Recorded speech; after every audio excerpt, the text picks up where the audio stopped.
Updating now, Fox top story. President Trump preparing to make his case for his border wall tonight in a primetime address after suggesting he may declare a national emergency to get it built. Critics say there is no emergency and that it's only a ploy to get around Congress. Analysts say if President Trump does try to declare an emergency, he'll likely face battles both in the Congress and in the courts. Kristen Fisher reporting live from Capitol Hill. Are using words like tyrant to describe President Trump if he decides to circumvent Congress and declare a national emergency. The House Majority Leader, Steny Hoyer, he put it like this, quote, "I don't think the president has that authority. I think it's analogous to the governments that we've seen all over the world applying martial law to justify them doing whatever they want, to whomever they want, whenever they want to do it." But other Democrats, like Senator Joe Manchin, say that President Trump has a right to do this. He blames Congress for giving too much power to the executive branch. If the president declares an emergency, he has a right to do that. And it'll probably go to the courts and be contested. If that gets us out of a shutdown, then so be it. I want to get out of this shutdown. And in just 4 days, Shep, it will be the longest government shutdown ever in the history of the United States. Shep? Now, we still don't know if the president actually plans to declare an emergency, right?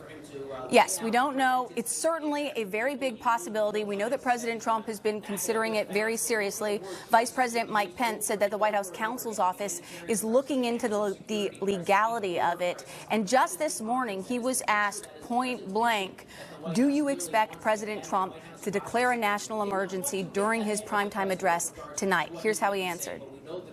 What I expect the president will do tonight is explain to the American people that we have a humanitarian and security crisis at our southern border. So he didn't rule it out, but Democrats are already vowing to fight this in court and in Congress if President Trump does decide to declare a national emergency tonight or at any other point in an effort to try to end this shutdown, Shep. Kristen Fisher, live for us. Thanks. Let's get the legalese of this now. Bob Bianchi is with us. He's an attorney, former prosecutor. Emergency, national emergency, humanitarian crisis. Democrats say there's no evidence. But if he declares an emergency, the courts will decide. Is that how this works? Yeah, well, eventually it'll get filed with the courtship. But what happened here is that the Congress has given so much power to the president to act in terms of a national security crisis under the law that's really not defined. And there's about 100 laws that allow him to be able to take funds that haven't been dedicated in various areas and to be able to use them for protection of the border, protection against drug smugglers. It allows the Army and the Secretary of Defense and the Secretary of Army to build projects that were supposed to be dedicated for here, but if it's a national emergency, they can use the money for over here. That's what the Trump team is going to do. I found it very curious that all of a sudden we started getting away from the idea of concrete walls and started calling them slats and fences. That's parroting language in some of these laws that give the president authority to be able to move that money around. And then when they're using terms like drug smugglers and gangs and human trafficking and terrorists, they're creating the reason why he can say it's a national emergency. Of course, those on the other side are going to say, wait a minute, this is purely a political thing. You're trying to fulfill a campaign promise. Those things do not exist. No. The campaign promise was that the Mexicans would pay for it. Fair that was enough, the promise. Fair enough. But they're going to be arguing that you cannot use these laws and these powers. You're using them as a mask. You're using them as a smokescreen to get through the back door, which you can't do through the front door, and that's where the court challenge will be. Well, in court, you have to have standing to challenge. Who would have standing, or what entity would have standing?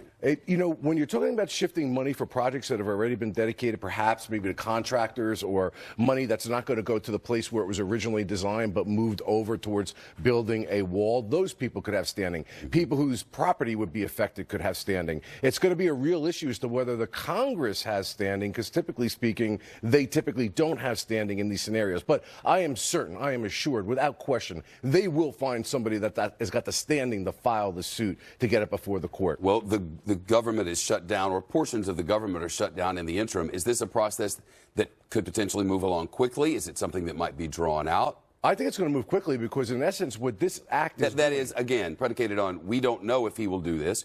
We know he has said he may, and we're talking about the possibilities if he does. Well, the National Emergency Act, by definition, means we have an emergency. We have a crisis. I need to act with dispatch. Of course, the other side's going to say, well, you had 2 years to do that with an all-Republican Congress, and you didn't do anything about it. Therefore, that is just a smokescreen. That's a false use of that act. But that's what he's going to do. He's going to move quickly, and I think the courts are going to hear it quickly. But to me, politically, it makes perfect sense. I expect to hear today, here's a date certain. If you don't do it, I'm going to invoke my powers as the president under the National Emergency Act and under one of these sub-acts that allows me to move funds around, to build this border wall, to protect our country because it's a national security interest. And then if I get that, if I do that, he's going to release the shutdown. Now he looks like a hero to his base because he's taking an aggressive action. He opens up government, and now the courts can decide. Remember the travel ban, they tried to do it, and it got knocked down. But then eventually when they tweaked it, it was put in place. So, you know, the lawyers, there's going to be a lot of lawyering. Very, very difficult. What is an emergency is not clearly defined. That's the thing about what Congress did here.